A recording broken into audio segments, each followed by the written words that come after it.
up to drink. This is the reality out here in Kanakayalanka where we are at. This is in the West Godavari region where over several hundreds of people remain stranded as they face the brunt and the fury of the Godavari river. As every monsoon season, this is their plight. Several who are stranded here still ask on for help, demanding that at least now several of them who live in these catchment areas can see better days during the monsoons.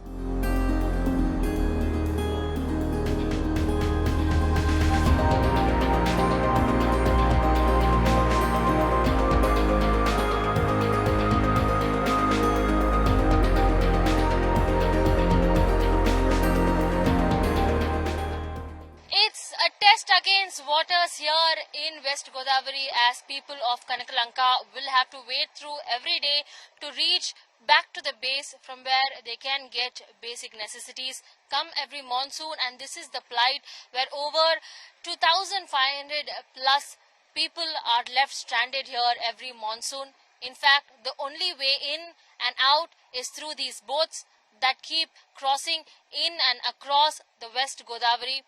As scenic as it seems on ground, the reality is quite different. Several hundreds of people remain stranded in these areas for days and days as waters do keep increasing after a lash of the monsoons, and several people here question when will there be proper connectivity roads that they will be able to finally get so that they can be able to access to the land.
Kanakayalanka on the borders of West Godavari, and the entire area out here has been completely inundated with flood water.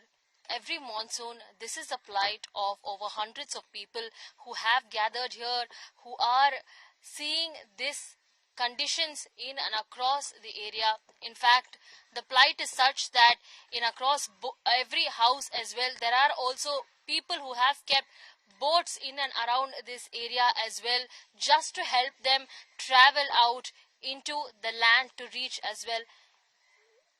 Over several people have been stranded here, and what they say is that every monsoon, this is the areas that have been completely inundated with water.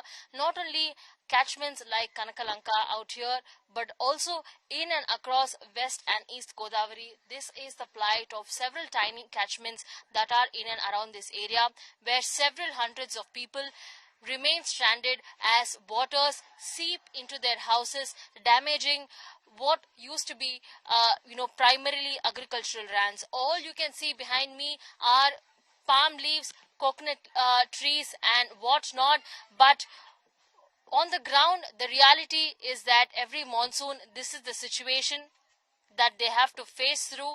Almost over 25 to 30 days this is the situation as water is to recede, but several people and their lives put on standstill and put on hold as waters, as they navigate through these waters, trying to see how they can reach out to these lands. Boats that are kept on one side, and on the other side, people who are trying to see how help can be brought to them. All of them out here, you can see, remain here almost for days, going on without any power or any kind of assistance. Only assistance that they're given is when local leaders come here once or twice and they come and offer them assistance. All of them coming on in such locations, in very such boats that we witness here. Scooters, cars is not an option, but even scooters there that have been parked in high rise areas to ensure that their crops have been damaged on one side, but on the other side their vehicles remain undamaged as well. At Kanakayalanka, video journalist Prasad, Apurva Jayachandran, India Today.